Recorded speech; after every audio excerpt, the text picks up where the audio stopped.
Welcome to The Stacks, a podcast about books and the people who read them. I'm your host, Tracy Thomas, and it is our first book club episode of the year. Today, we're digging into Mariah Carey's autobiography, The Meaning of Mariah Carey, written with Michaela Angela Davis. And we get to dig in with the queen of celebrity memoirs herself, our returning guest, Chelsea Devantez. You have to check out Chelsea's podcast, Celebrity Book Club with Chelsea Devantez, to hear the best takes on all of the celebrity memoirs every other week. Today, we're talking about Mariah Carey, her relationship to her family, her relationship to her mixed race identity, her famous lovers, her meltdowns, everything. So there are some minor spoilers on this one. Also, because it is January 2023 and Spare by Prince Harry is very much the moment, he does make a few appearances in today's episode. It really only feels right. Listen to the end of today's episode to find out what our February book club pick will be. Quick reminder, every single thing we talk about on each episode of The Stacks can be found in the link in the show notes. If you love the show and you want more of it, please go to patreon.com/thestacks and join the Stacks Pack. It's a great way to support my work in creating the Stacks each week. And what's more, you earn perks for yourself, like our monthly virtual book club, our top-notch Discord community, discounts on merch, and of course, you get a monthly bonus episode. So you win, the Stacks wins, because truthfully, there is no way I could make the show without the Stacks Pack. Head to patreon.com/thestacks to join. I want to give a shout out to some of our newest members, Christina N., Tiffany, Vanessa, Harry Cassius, Maggie Kate Coleman, Nicholas Francis Havey, Teresa Toll, and Anthony Ocampo. Thank you all so much. And of course, thank you to the entire Stacks Pack for holding this show down every single week. All right, now it is time for my conversation with Chelsea Devantez about Mariah Carey's memoir, The Meaning of Mariah Carey. And again, be warned, there are some minor spoilers here.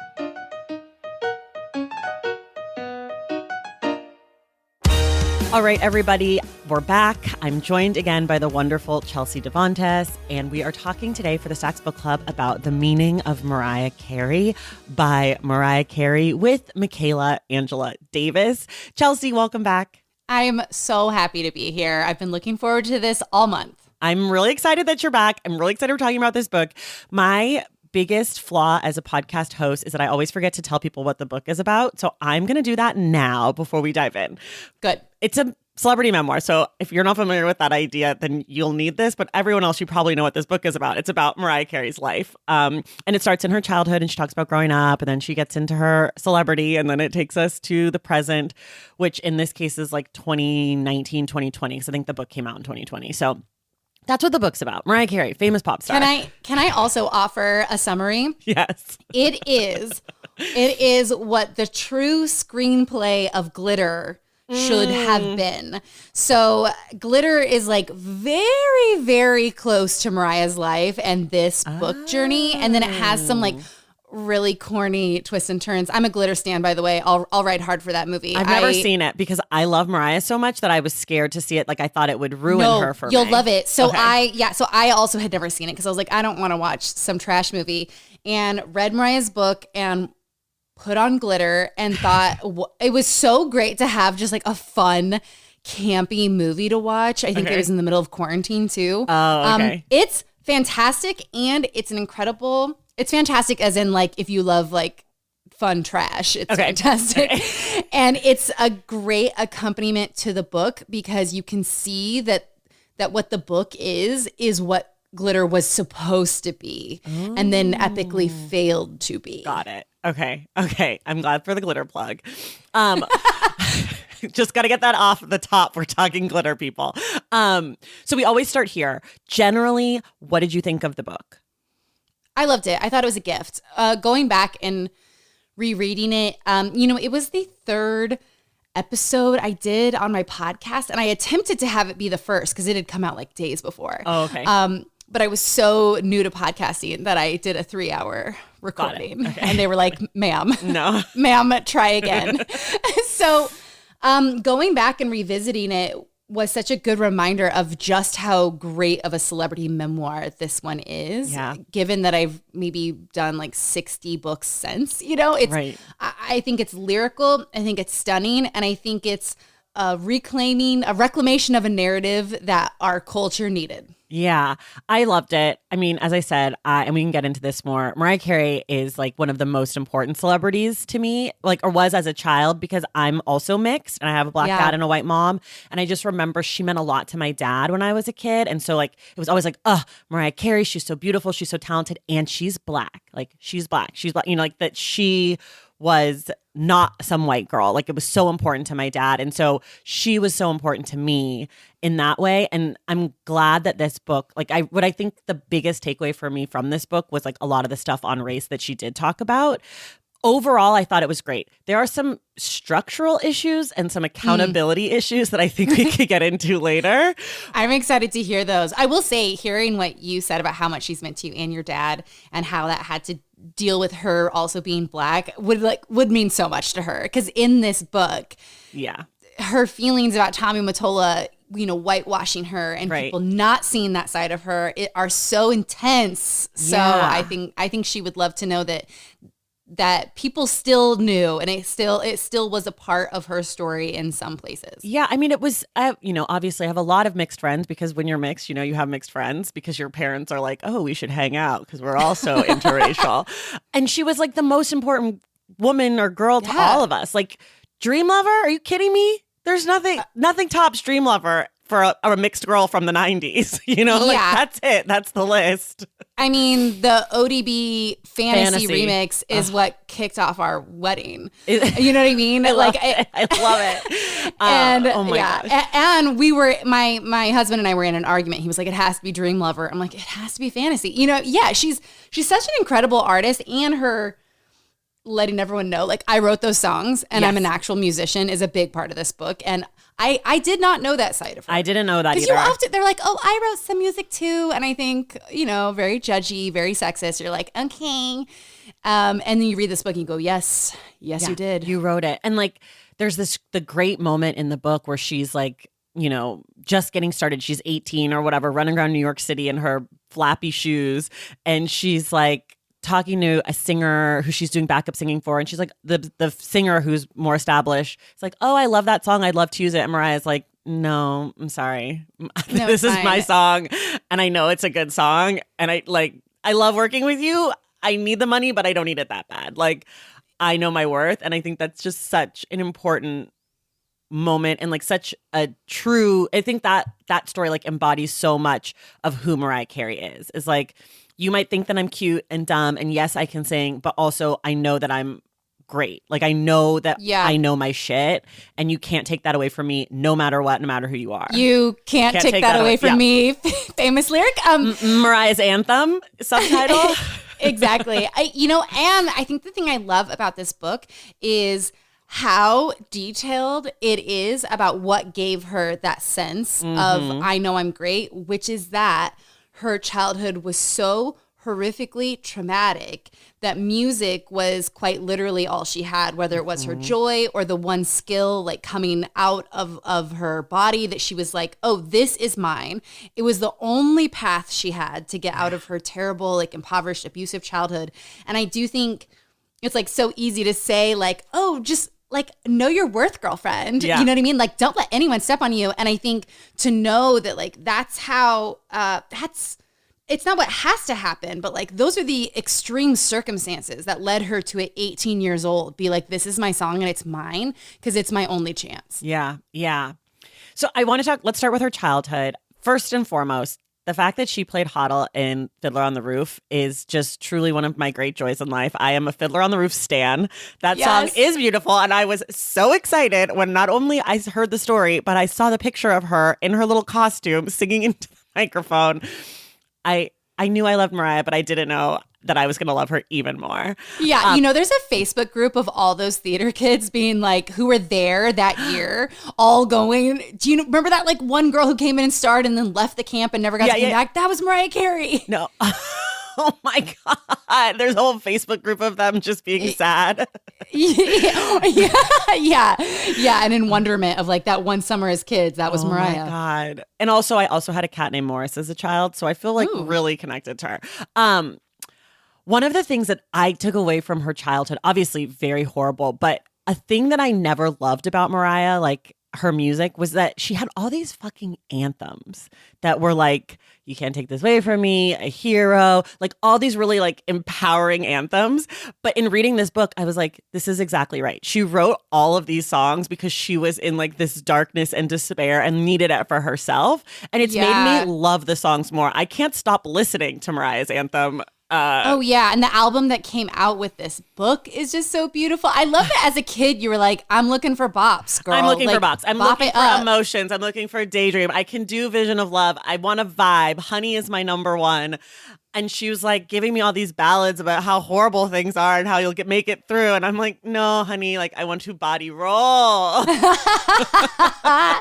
That is so funny. We're flipped on that. I was like, my crying queen. Like, you were like, I need these anthems. Yeah. So I want to know what you thought about the mom and the dad, because they sort of get like very specific edits in this book. And like she has very differing opinions about them. And I'm curious what that was like for you reading it. Yeah. So I have a very strong take on this, which is that her mom was an opera singer, the woman who was supposed to make it, right? Yeah. Who believed went to Juilliard, yelled at Mariah, like, you can't sing like me, when she's just a child. So a lot of like jealousy, a lot of poison. And then her mom, which we'll get into, I'm sure, does a lot of like truly horrific career ending things towards Mariah and emotionally horrible things. And then it's kind of brilliant because for the rest of the book, Mariah quietly hates women. And I think she still does. Like, she's just overall not a fan. Yeah. And you can see it's because her trust was so, like, she just sees her mom in all these women. I think it like bleeds into like why she hates J-Lo so much. It's like a woman cubby for her. Right. At the end of the book, she just goes into this chapter that's like 10 men's names and how great these men are. There's not one for women. She does do the Aretha and the Diana Ross. Yeah, but those are like musical respect. Yes. Like, they're not friends. They're not friends. Beautiful stories. It's just like, I respect artists. And I think she does that whole section because she's trying to tell younger artists to respect her. I agree. Like, this is what you do when you respect women. Ariana Grande. Like, that's, I think that's what she's saying. Right. And then because her dad is gone for a lot of her life, she then comes to this huge forgiveness Christian journey with him at the end. Right. Was the Christianity a surprise for you? Huge surprise. I had no idea. No idea. No idea. And like, it doesn't really show up anywhere else. It's like the pastor into the dad, and then it doesn't come back, and it's not really there before. Yeah. And then like with her dad at the end, though, it's like God, and like reverence for father, mother's the wicked witch, and which I have to say, like, both of them were quite wicked. Yes. But she was able to find all this love for her dad and forgiveness for her dad. I just think it's really kind of poisoned her other relationships. Well, and I think like it was really interesting to me because even in the beginning, before we get to how terrible both of her parents were to her, she frames her dad in a much better light from the beginning. And also she talks about her blackness a lot in the book. And her dad is her black parent. And she, continually identifies as black. She continually talks about like her love of hip hop, which was, especially then was like, this is a black thing. Mm-hmm. Like there were a few whites, but it wasn't like Macklemore winning Grammys. It was a black people thing. And I feel like because her dad left and disappeared and wasn't bugging her, but also wasn't there. And then basically like had been following her and had like, because when he's dying, she like goes to his house and he has like a scrapbook of all of her.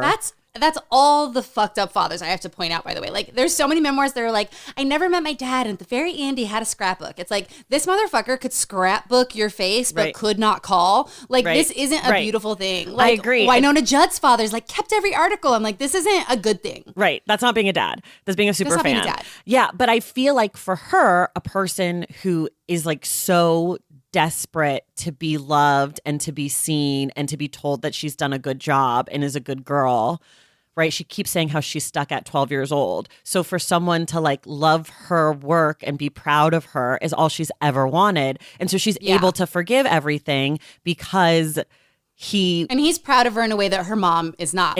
She takes her mom to all these grand things and her mom will just kind of be quiet or neutral. Or embarrassing. Or sad for herself or horribly embarrassing. And I think what you called out too about like, it does feel like she's sort of fighting this battle of like when she came out onto the scene. I mean, there's people when I first book clubbed this book said they didn't know she was Black. Still. Yes. That was 2020. Yeah. And so I think she's like so mad that she was like introduced on the scene purposefully ambiguous, purposefully whitewashed, that she's like coming back for it. And I do think that has made her I think what you're saying is like also closer to her dad because that's the side she missed out on because he was gone. Yeah. And because she does reconnect with her cousin, Vinny, who is on his side, who has all the family she's like the family archivist. So she has all the pictures and she knows about where the church is and this and that. And so I think also the connection to that family because her white family disowned her mom.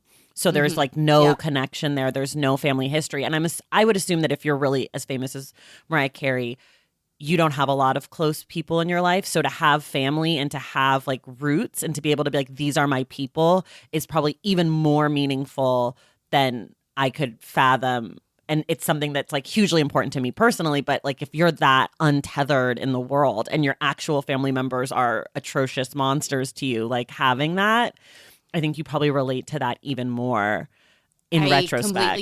Completely agree. And I'll also say, I am not Mariah famous or Mariah like at all. But the thing I can really relate to is like when you have like a broken family who's like gone through so much, like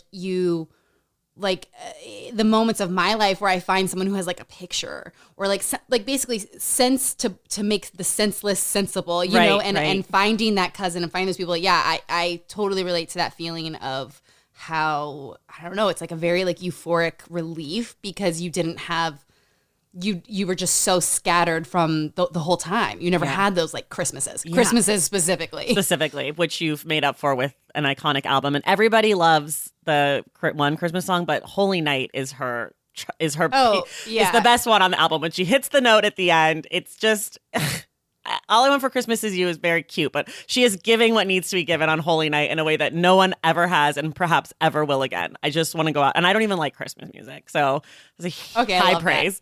High praise. I told you, so we're recording this like a few days after both of us has finished Spare, a memoir by Prince Harry.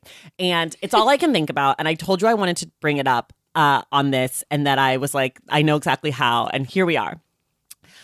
One of the things that this book, and I read this book right before I read Prince Harry's memoir and right after I watched the Harry and Meghan documentary.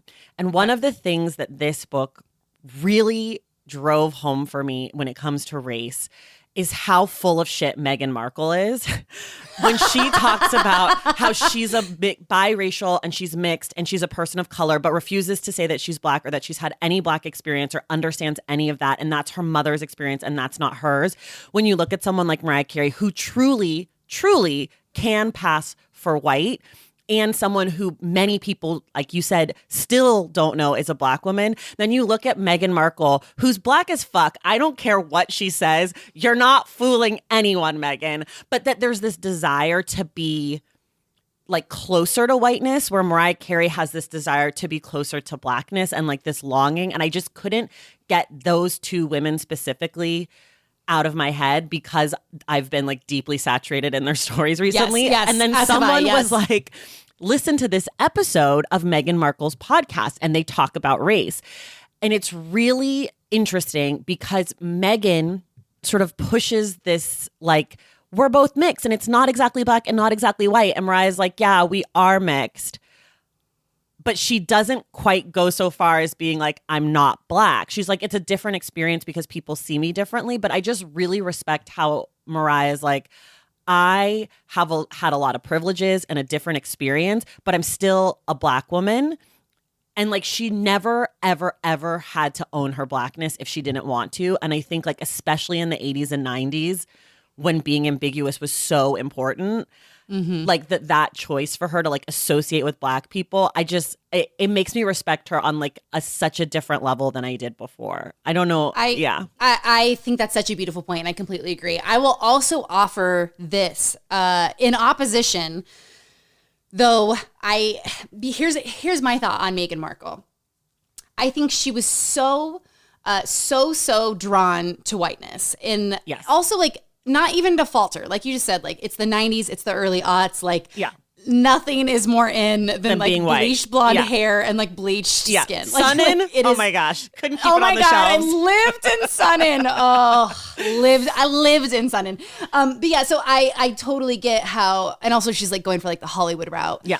And so a part of me wonders if Meghan has a lot of guilt about how she spent her life, not like only attempting, I don't want to say attempting to be white, but like really attempting to assimilate and like not be seen as this. And now when it's like, England's just so racist. Right.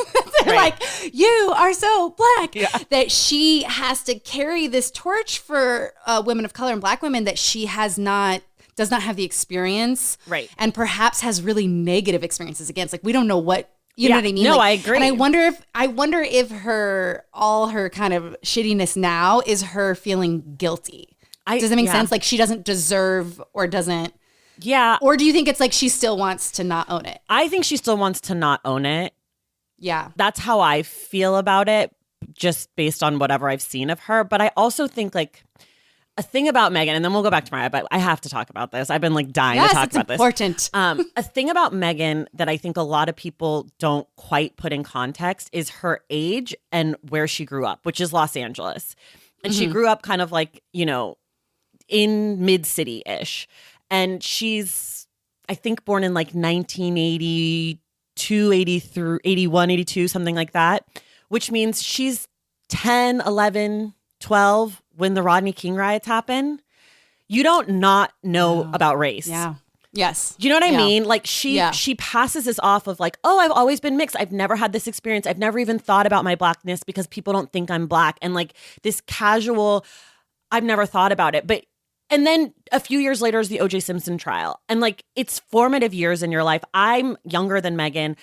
I was obsessed with what happened in LA in the 90s. I still am. It's such an important thing to me. And I cannot imagine that if she was here at that time, which she was, her high school is, you know, Western. It's right by, it's like you're getting to Normandy, you know, like you're getting, it's the neighborhood. There's smoke. It's burning. Like, you can't just not think about race.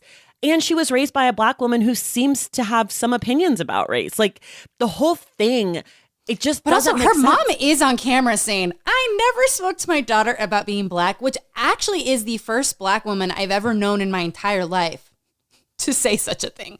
Like every I mean, every black woman in my life is like, this is the most important thing you can tell a child. Yes, especially a mixed child. Yeah, like it's actually kind of, but when her mom said that is when I was like, okay, I think you were maybe raised in a household, like that's really surprising coming from her mom, who would be dealing with a lot of racism. Yeah, I mean, there's just something to me, it is frustrating and confusing because then you have someone like Mariah Carey or like a Rashida Jones, who also is very fair, but like, you know, she's black, even if her name was Emily Jones, like she owns that, you know, she's. Although, do you remember that time? Do you remember that time when she was like on a Hollywood e-carpet and there's this e-reporter and she's like, Rashida Jones coming in with a great tan. Were you just vacationing? And she's like, I'm black. Right. That's exactly right. Meghan Markle would be like, yeah, I was in Italy. Like, no, that's bitch, true. That's true. Called melanin. Like, that's the thing for me. Is like I see what you're saying is that you're just kind of pointing out her active dissociation from like it. Yes. In the documentary, she doesn't refer to herself as black. She refers to herself as woman of color, as mixed, as biracial. And it's just like such an interesting juxtaposition with these other women who are also black, who also are don't passing. You also think that especially given the listen, I find Meghan Markle very cringe. I don't even know how I'm defending her. I find her cringe. Can't you see a world where if she was in that documentary being like, I'm a very proud black woman, so many people would be like, no, you're not, and shut up, and like, you don't deserve to say that? I mean, yeah, but I feel like Mariah Carey probably has that too, and she still says it. I think that everybody... Yes, except Mariah Carey comes with like a canon of tools to be like, and here's why, and here's how I believe in myself, and here's how I know myself. Meghan doesn't have any of that. Oh, because you're saying Meghan is distancing herself now because she's always distanced herself, and so she doesn't want people to be like, you're not black enough? Yes, because she wouldn't have something to like reach back towards and be like, no, see this. And I do believe it would, if we're talking about like PR benefit, like if she had, like Mariah Carey has this incident where the kids are like, hey, come over here, Mariah. And then they start calling her the N-word and letting her know.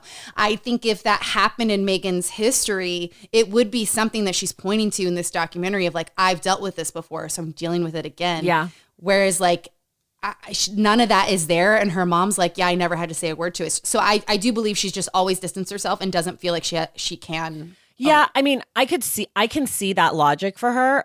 I would argue that like you're always black enough if you're black. Do you know what I mean? Like, I know, that's but like the history. You're a great, well, that's the history of America, cool right? Like the one drop rule. It's like if you're black, if you're one drop black in America, you are black, and that means that black people will always be there for you unless you go on record and act like you've never met a black person and you have no idea that you're black at all, and you can't believe anyone would say that. How dare they say you're from Compton?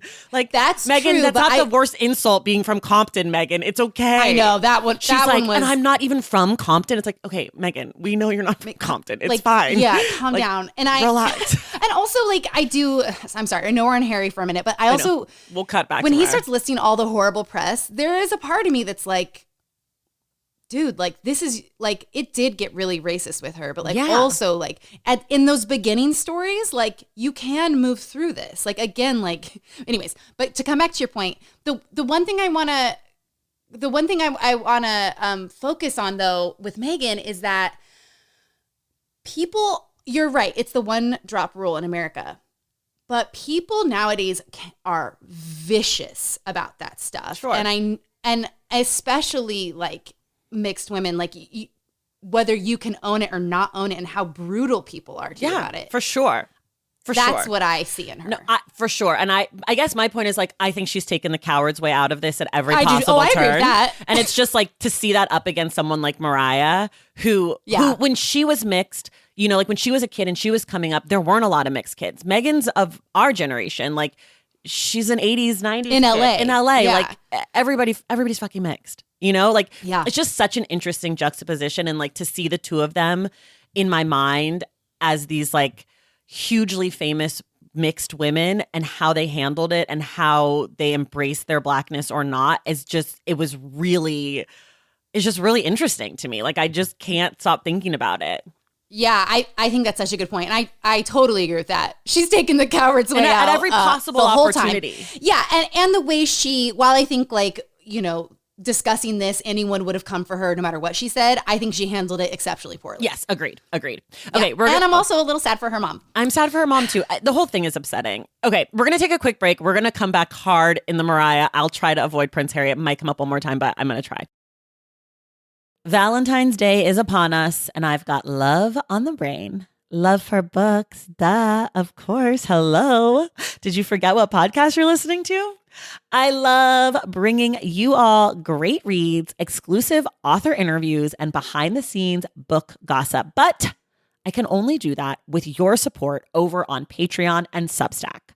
Our Stacks Patreon community, also known as the Stacks Pack, is where you can go for book club meetups, a private, very active Discord, and a year-long mega reading challenge to help you achieve all your reading goals.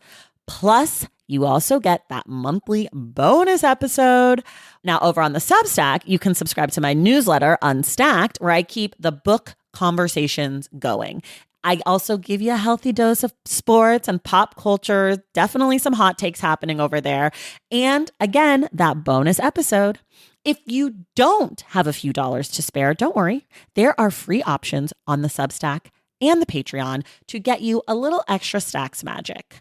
Making this podcast is a total team effort, and by supporting my Patreon and my Substack, you allow me to support my amazing team that makes the show possible every single week. So if you or your friends are looking to meet other book lovers and support this indie podcast, come hang out with me on Patreon, Substack, or both. I would love to have you. And since we're talking about love, you can gift subscriptions to the Patreon and the Substack for that special reader in your life. For the Stacks Pack, head to patreon.com/thestacks. And for the newsletter, head to tracythomas.substack.com. And also, there are links to both in the show notes. Okay, see you in the Stacks. Okay, we're back. Let's talk about when she starts to get famous. I want to talk about Tommy Mottola. Oh, I want to talk about the boyfriends. Specifically, we have to discuss Derek Jeter and some of the lies he may have told her that made it into the book. Because wait, what? Okay, tell me. So this is just my person. Are you a sports person at all? Not in any way. Actually, I learned a lot about sports when I confused Derek Jeter for A-Rod when reading this book. Okay, got it. Which, by the way, the A-Rod J-Lo connection. Yes, Mariah, Derek Jeter. Love this foursome. Yes, I don't know who you're talking about. I don't know that woman you're talking about. The other one, not Oh, Mariah. sure. Yeah, we don't know her. We don't know her. So we'll cut to the Derek Jeter lie then. So Derek Jeter, at the time and still, is arguably one of the most famous American baseball players ever. Specifically, he's a famous New York Yankee, the star, Mr. New York City. Okay, he is like the guy at this time. Alpha male, great player, beloved by everyone, whatever. They meet, they start dating, whatever. They start hooking up. And he's like, I've always had a crush on you. I love your music. And then he tells her, before every game, I play Anytime You Need a Friend, which has to be a lie, because I just cannot imagine a baseball player pre-gaming to a baseball game in a room with all of their dude friends playing a Mariah Carey ballad, Anytime You Need a Friend. People are listening to like rap, they're listening to country, like nowadays it's like Bad Bunny's blasting, and I just cannot believe. Wait, do you know that? Like there's cameras in the... I know a lot about baseball. I have some family friends who are in baseball locker rooms. A huge sports fan. It's just not possible that like CC Sabathia is walking by fucking Derek Jeter in 1999 and he's like, anytime you need a friend, I just don't believe it. I think he was like, but don't you want to believe that fantasy? I want to believe that Derek Jeter has so much game that he was like, I'm going to tell her this is my song, and she's going to be like, yes, Derek, thank you. She going to remember it forever and put it in a book. And I bet totally he opened the book and was like, oh my God, I was not listening to that. Now everybody thinks that, like, it's just the most insane pre-game song ever. So it's not a real lie. It's just a lie that I believe in my heart. I called my brother after I read that and I was like, can I tell you a thing? And then you tell me if this makes any sense. My brother's like, no chance. That's so funny. I love that. And now I can't stop listening to that song before I do everything. Now I'm pre-gaming to just like now it's yours. Picking up my so kids Derek from Jeter's school. lie has become your truth. And so when I get in a relationship with Mariah Carey, I will tell her this story and hopefully make it in her next memoir. Okay, let's talk about Tommy Mottola. Yeah, what a great meeting story. I mean, the way this book is written is riveting because she talks about like coming up the club stairs and making eye contact with him and knowing it was something intense coming for her. Yeah. I love that she begrudgingly gives him her one demo that she carries around in her purse when she goes to clubs, and he leaves the club immediately and she's like, ugh, well, I'm going home. And he had gone to his limo to listen. And he comes running back in to sign her, and she's already gone. What an incredible story. Major Cinderella vibes, right? Seeing each other on the stairs, then she leaves her glass slipper with him. You know, it's like such a music fairy tale. And one of the best chapter titles of all fucking time, Sing Sing, which is like this is the moment she's become famous, Sing Sing, and the house is also very near the prison Sing Sing. It's very close to and the house becomes a prison. Yeah, it's brilliant. Where Tommy Mottola, I mean, incredible. It's so good. So basically he was a monster the whole time and she was never attracted to him. Yeah. And you know what? I do. One of the things I really love about this book, I wish it had gone into more, is that I think it's pretty clear that she's just so traumatized. She's so young. She needs a leg up. All she cares about is music. Tommy Mottola is like, I'd like to marry you. And I think she very smartly was like, you got it. Like, no problem. Doesn't like him. It gets so bad she can't escape him. I think the most fascinating part of all this that I wish had been in our history is how abusive he was and how much she wanted to act, and how he always told her that if she ever left him, she would fail. Yeah. Which is like something, abusers always say, like, you'll fail without me and I'll make sure you'll perish. She finally gets the courage to leave via a Derek Jeter dick inspiration. Yeah. She flies on that magic carpet. Yeah. She's left, and glitter is hers. Glitter is like, I will show you, Tommy Mottola. I'm going to put my album together. I'm going to be an actress like you never let me do, blah, blah, blah. Mm-hmm. And then She does everything he promised her she would. She fails. She fails.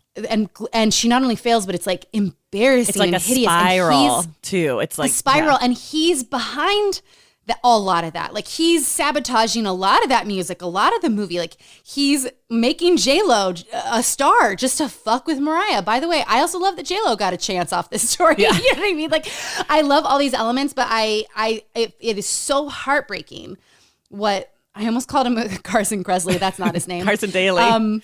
Carson Daly.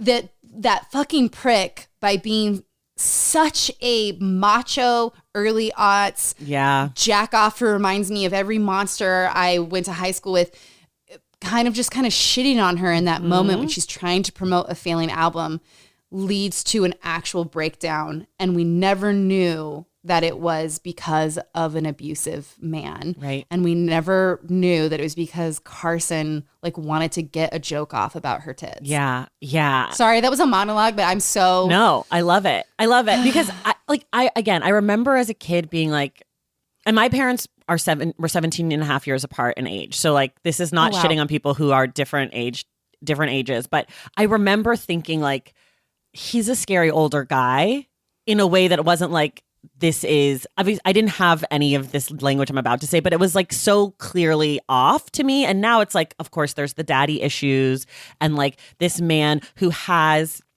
experience, right? He knows what to do, which is he's a kingmaker. And that's what she wants. It's so clear that she has this dream of being a music star. She wants to be in music. She knows that, but she has no idea how to get there. And then she meets this guy who knows what to do. He's just do this. Yeah, and has the power to do it. And has the power to do it. Put her on. And I think you're right. I mean, that can be pretty hot. Yeah. I'm sure she found a lot of... I mean, listen, sometimes when I'm doing work for myself, I'm can someone just tell me what the fuck to do? Just tell me what to do. Just tell me if this is good or bad. And I would pay so much money for someone just to be Tracy, go do this. So I can imagine. Yeah. And Tommy Mottola would have been right there in your life, Tracy, being do this. Also, you're so fat and you should become anorexic. And go talk to your security guard immediately. Yeah. Also, I'm videotaping you and don't have any friends. And don't leave. But enjoy the mansion. Yeah. Have fun. But enjoy the mansion or I'll give J-Lo your songs. Yeah. Perfect. I love him already. But I do think, like you said, it was definitely a calculated decision for her of he wants to marry me. Great, let's do this. Because I want this more than anything else. And also, I can also see it really not being calculated. Even though all that's behind it, I can see that only being a hindsight thing in that she has just escaped a truly brutal childhood. Yeah. She's still incredibly young. She's looking for her big break, and an older guy has come to sweep her off her feet. I maybe can calculated isn't thinking, right. I don't mean calculated like she was sitting in her room, I'm going to do this, but calculated as okay, I like him. I'm not that into him, but this feels like the right thing to do. I could see how she talked herself into it, I guess is what I'm saying. Not and I calculated. And subconsciously even. I can see her being oh my God, I do love him. You know those relationships you've been in? Yeah. Where God, I think back to this one relationship where I was oh my God, what if we got married one day? And I'm I cry laughing when I think of my judgment at that moment in time and all the things I talked myself into. Yeah, I totally see that for her. I also think this is not a ploy to talk about Prince Harry.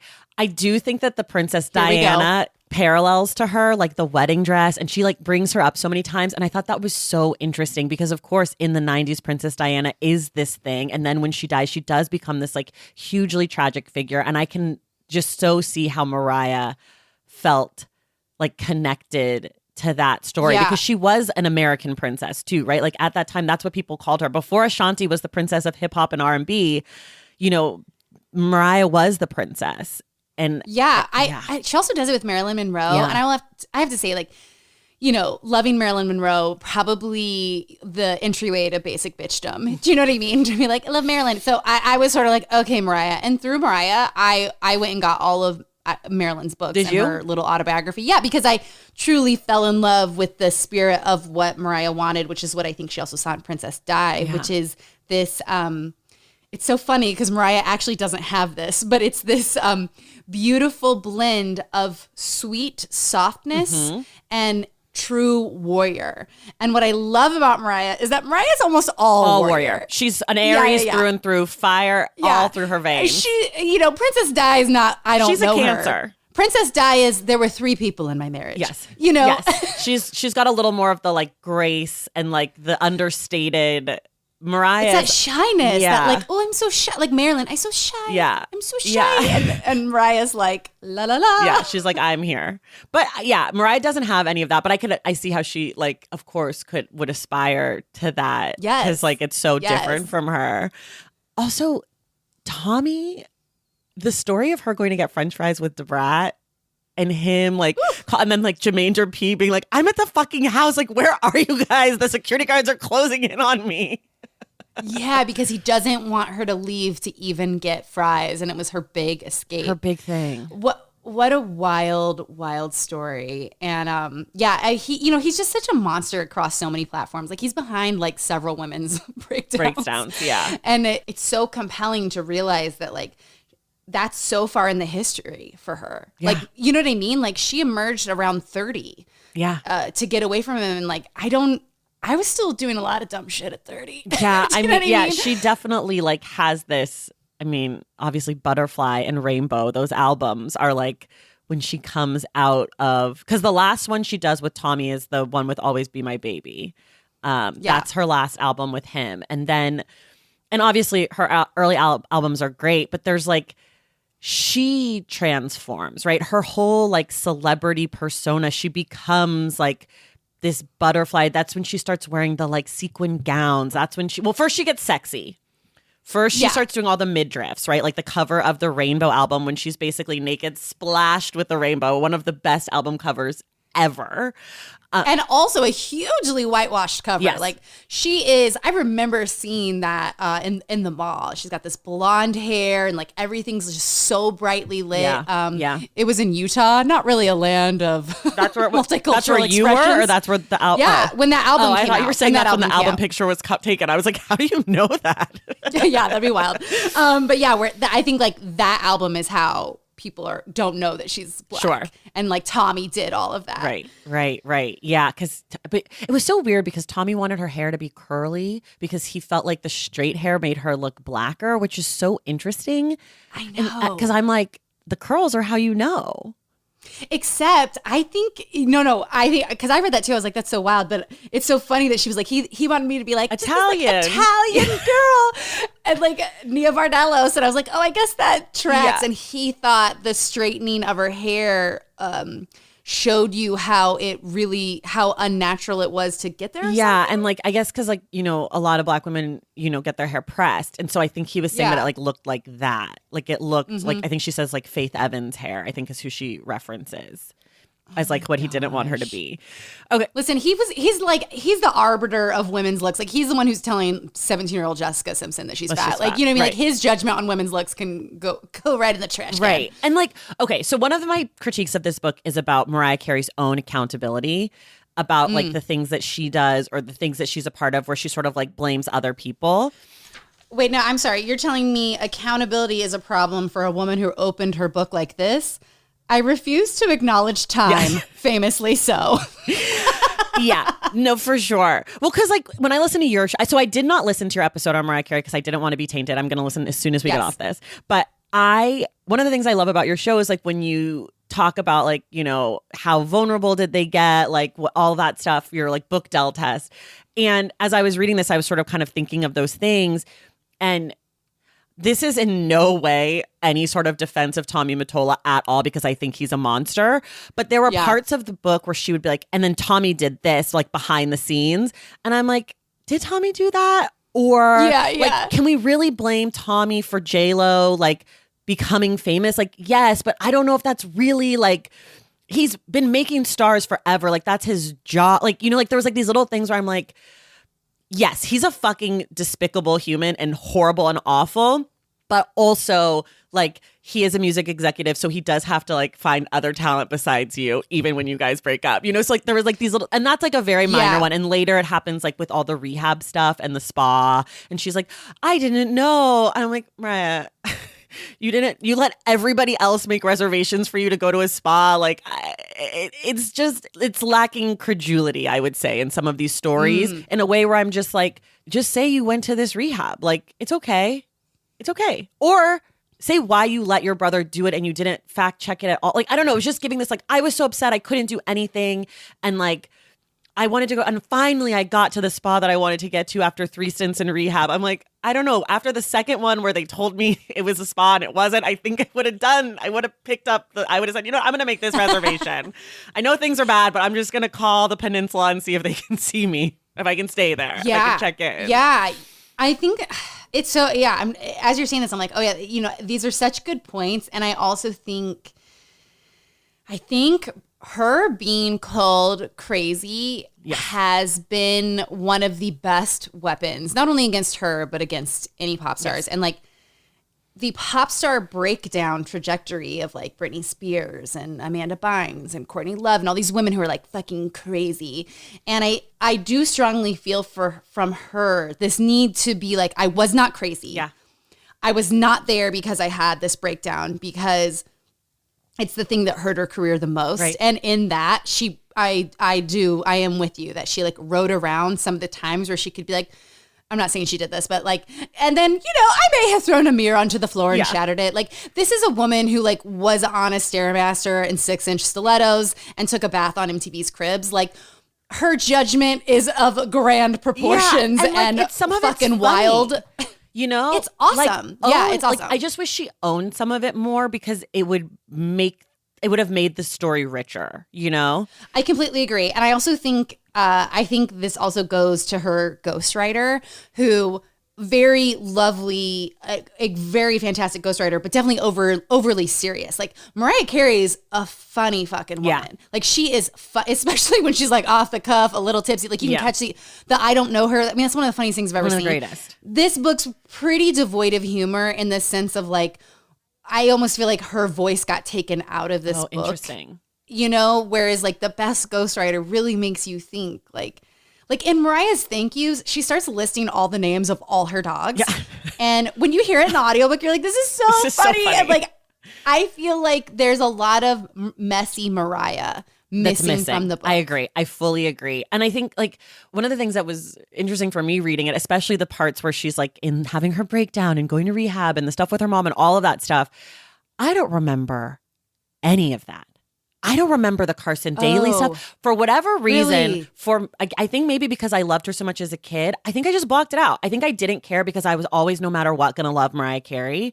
Like, I just like her, you know? And like, I think I probably knew that it was like, I don't care. I don't want to see her looking bad. Just like, I don't want to see glitter because I don't want to feel bad about her. Like, I just don't remember it. Her family stuff was really not in the press for a really long time. And even when like stuff about her brother and her sister broke, like it was always in like the New York Post. Like, it wasn't really mainstream. Like, it was really the ice cream cart quote unquote breakdown, which like, have you rewatched it? I didn't rewatch it again. It's not a breakdown in any way, by any stretch of the imagination. Well, okay, I'm going to watch it. It is miles away from a breakdown. It is Mariah pulling a prank that in the book so just a little recap for your listeners who didn't see it. Carson Daly's like, okay, and up next and it's ring, ring, ring. And he's like, what's that? Oh my God, who's coming on a set? And Mariah Carey comes out in a little t-shirt pushing an ice cream truck. And she's like, Carson, I came to give you ice cream. Carson is like, whoa, Mariah Carey's crashing the set, which like, it's clearly a set. Yeah. In the book, Mariah's like, this was fucking planned, you idiots. Like, how would I get an ice cream cart? Set? Like, come on. Yeah. And he was like, but he played it so like, what are you doing here, Mariah? And she had a very manic energy about her where she was like, really trying to rile the crowd up, really trying to get them to talk about glitter. And like, Carson's just being such a dick to her that she goes even further with it. And then she does this little t-shirt reveal that she had planned. And Carson's like, she's getting naked here. Like, get out of here. And then everyone's like, oh, Mariah Carey's crazy.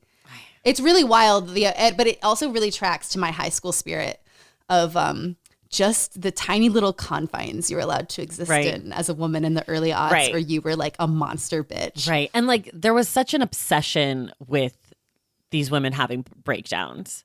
It was like, and we loved it. It was like so important. Like, I mean, obviously Britney Spears's was a little bit later, but like it was the most important thing that ever happened in pop culture. But hers was also building in that era, and like all the people who were behind hers were like having a hand. And I have to say, one of my favorite parts of this book is how 9/11 freed Mariah from rehab, because they were like, we got to get her singing Hero. And so they're like, get out of rehab. You got to come sing Hero. And she breaks free from her family. The rehab's like, you're not in rehab anymore. But so you mentioned this last time, the like 9/11 to purpose pipeline or whatever. This is publishing today, but I write a column, and someone asked about nonfiction tropes, which I'd never thought about, but I included, and I gave you credit, I included that idea because it comes up so much in these books of like the 9/11 moment of like, I'm going to marry Nick Lachey, or like, I'm going to get out of rehab and go take back my life and sing Hero on TV, and like, I could do it. And I just think it's like, and I'm sure you know many, many, many examples because you read all of these books, but like, I think, and obviously Prince Harry has it. That's his call to war. He's ready. Oh yeah, I mean, Carey Brownstein had it. That's like the most recent book we covered. Hunger Makes Me a Modern Girl, and like it's like, and then 9/11 happened. I realized I did want to be in the band. Like this is not in a book, but Paul Bettany proposed to Jennifer Connelly, having never dated her ever before in his life. Yeah, they'd like worked together on a movie, and then 9/11 happened. He called her. He's like, I actually really like you. Want to get married? And she said yes. And they got married? And they're still together. Yeah. And I'm not going to say this is like a success story, but like it is the truth. And Shonda Rhimes was like, damn, I want to have kids and I'm not going to wait anymore. And she starts adopting her children after 9/11. Yeah, it's wild. What 9/11 make you do? I was Tracy? 16. I'll tell you my 9/11 story. I'm terrible at math. Absolutely horrible. And I'm from California, so it happened really early in the morning. We all went to school because we didn't know what was going on. And first period, we had a math test. And I, as the rabble-rouser that I am, I said to my teacher, I don't think we should have the math test today because something's, going on. And he was like, it's fine. Like, turn off the TV. So we had the math test. I got a D because I'm terrible at math. But then a week later, when we got our test back, he gave us all a boosted grade because of the trauma of 9/11. So thanks to me advocating for my rights, being traumatized at 16, I got a boosted grade. I think I got a C+ or something. Like, really good. That's incredible. That's incredible. That's my 9/11 story. How about you? Mine is that, we were also in school when it happened. Mine is that we got to go out to dinner that night so we could watch the news because we didn't have a TV. I had to go to dance that night. Oh, wow. Yeah. No, we were in this like bar restaurant. It was a really small town, so there weren't a lot of options. We were in this like bar restaurant that like had TVs on. We were like there to like see what George Bush had to say. And I was like, hell yeah, night out. Tuesday night out for dinner. But I also do remember like kind of this defining moment of, I have this journal where I wrote in like, war is bad and George Bush is a bad man, like in a town full of Republicans. And I was like, no, I don't like this. Yeah, it definitely had an impact on me, but that's like my 9/11 day was just like me being like, I'm telling you, I was excited to have a hamburger. Did you listen to the audiobook at all of this one? I did. And I actually have some of it like saved in my phone to play back in my ear when I'm having a very sad day. My guest on my podcast taught me that. But there's this part in the book where she lists like, it really is like, don't let anyone take it away. Yeah. Don't let anyone take it away. And she like starts listening like, do not let these people come for your dream. And it's serious, but it's also funny, but it's also specific. And I have it like printed out and framed in my room. And I also have that and her dog thank yous recorded to like listen to. I love that. I listened to the audiobook. I loved it. It's an incredible audiobook. With so much music, her impressions when she's like, it's Manolo, darling. I'm like, Mariah, I cannot. She giggles at certain parts. Like, it's what an audiobook should be. Like, yes. If you're listening to this and you're a celebrity and you're thinking about narrating your memoir, please bring yourself to the table. Give me some joy. Give me some, read it out. Give me something. It was so much fun. The physical book has the pictures, which are so great. But I think this is a book you need both. I have the physical. Experience. I love the audio. In the pictures, did you notice anybody who's not in the pictures? It's actually Tommy Mottola and Nick Cannon. They do not show up. However, Derek Jeter's there. The Latin Elvis guy is there. Tanaka's there. I forgot about him. All the boyfriends are there, but none of the husbands. I thought that was super interesting. my biggest, and also her current partner, who's definitely been with her for a really long time. The dancer, he's brought up, and I think his picture's in here. I think he's like at the Christmas tree with her, like holding her or something.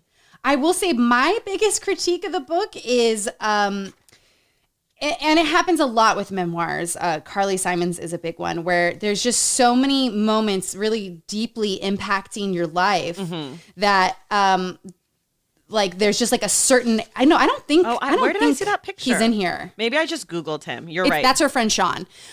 You're right. I think I just Googled it. Yeah, she's very, very protective of him. But where basically like a certain portion of your life emotionally shaped you so intensely that's the majority of the book, which I very much get. But then Nick Cannon is all but a paragraph. And when I first read it, I was like, you know what? He's the father to her kids. This is like incredibly respectful and wonderful.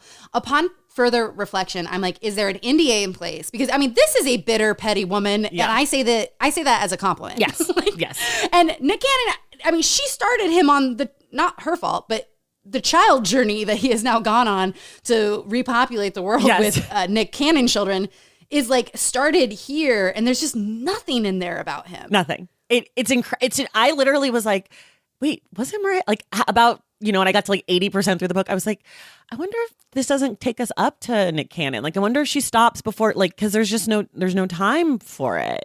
And I think she made no time for it. I mean, there's interviews of the both of them together where she's like, I don't trust him. He's a man. Show me your phone. It's like, put some of that in the book. I would love some of that.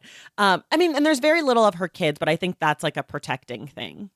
I totally get that. But even just those years in that era of her life, like she doesn't even tell us what else is up while she's married to Nick Cannon. Like, and they were together for a long time.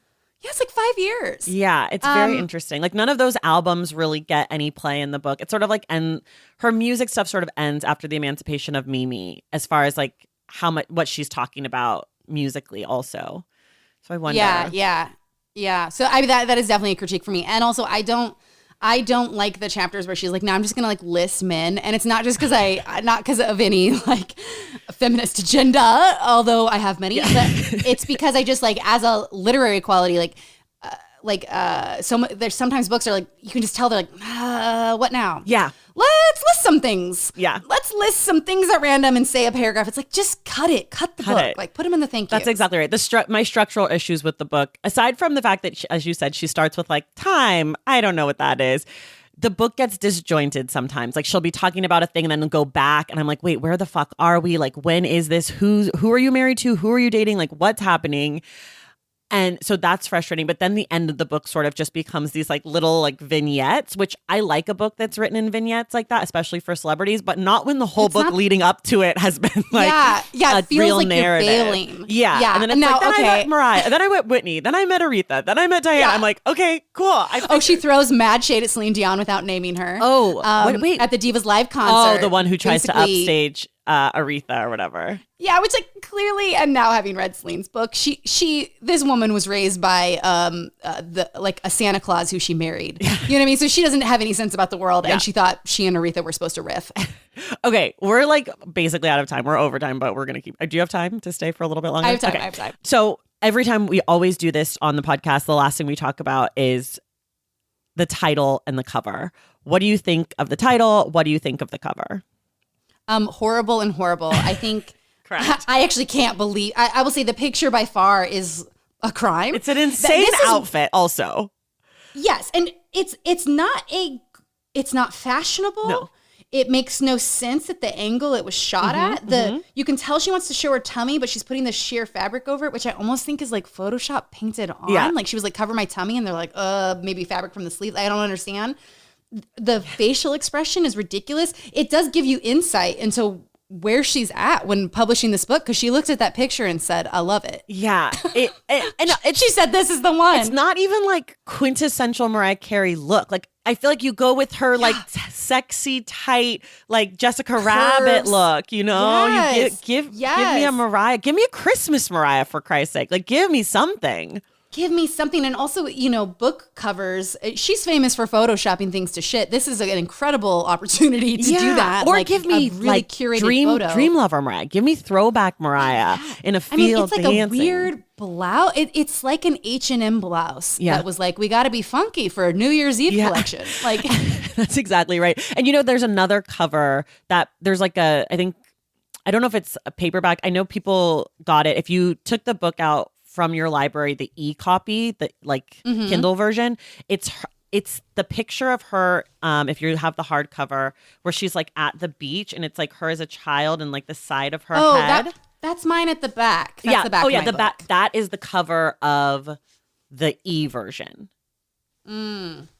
Yeah, I mean, I think that would have been a better choice. Would have been a better choice. And then the title itself is horrible. The Meaning of Mariah Carey. I'm just like, why not just call it Mariah? Like, yeah. And also, I do this thing where it's like, okay, let's just open the book to a random page and see if you can find a better title. Like, okay, Abandoned and Alone, Without a Penny to My Name, Young and Afraid, No Proper Shoes on My Feet, One Good Dress. Like these are, I'm on page 109. She's like some lyrics from one of her songs that I just pulled from. Oh, that's the other thing. You have all these songs you could pull from. Oh my God. Yeah. Where it's just like that's when book titles really crush me, when like on every page, like there's a better title, you know? Yeah. This and also, is not the best. What was the title of her album that came out at the exact same time? Do you know what I'm talking about? No. I mean, also she could have called it The Emancipation of Me, which was a chapter title, which would have been great. That's also great. The album is called Rarities, and like that would have been a beautiful title too. Like, but she's so good at titles. Yeah. She's so good at song lyrics. Yeah. Like this is definitely one of her specialties. Yeah. Rarities as the album of songs you never released, but now that your life story is out there. Like, it's, oh my gosh, her band, which we didn't even talk about. Her rock album. Band, yeah. The best title of all time. I literally had this printed and framed for my office. She called her band Someone's Ugly Daughter. Incredible. Genius. Okay, everybody, this has been a great time talking about The Meaning of Mariah Carey and Spare, a comparative literature class with Chelsea Devantez, host of Celebrity Book Club podcast with Chelsea Devantez, which you should all be listening to if you're not listening to yet. It's a great time. She does a full episode on Spare, so if that wasn't enough and you really want like to dig into things, please check it out. Chelsea has a book coming out, which we will all obviously talk about when we get there, but and Tracy's coming back on the podcast to do Jada and Will book when it comes back. Oh my God, I can't wait. Unless something better comes before. I don't know. I know. I was saying maybe you'll just be a guest all the time. I'm happy to come whenever you want. Would be an honor. So I got so many DMs being like, "Are you doing Spare with Chelsea?" I was like, "No," and I don't want to talk about it because I want to be. And I had put your name down for Jada, and then we booked Nikki, and Nikki was supposed to do a different book, and at the last second switched, and I was like, "Oh, okay." But I will say, like, you presented some really great criticisms that aren't present in the Spare episode. So I listen. If we need to do a bonus. Have regrets. And speaking of bonus episodes, everyone, Chelsea, she doesn't know this yet, but Chelsea will be on this month's bonus episode with a bunch of other guests from the pod talking about their favorite Mariah Carey songs and moments. So if you're not a member of the Patreon, go to patreon.com/thestacks to hear from Chelsea, Hanif Abdurraqib, Brandon Kyle Goodman, Vella Lavelle, Creamile. So many of your faves will be there talking Mariah. So it's a good reason to join the Patreon. Chelsea, thank you so much for being here. Thank you so much for having me. I could talk to you all day about books. So thank you for giving me this hour. And everyone else, we will see you in the stacks.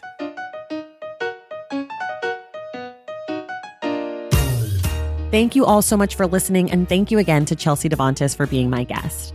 All right, it is time to announce our February book club selection. It is the National Book Award winning novel from 2012. It's called The Roundhouse by Louise Erdrich.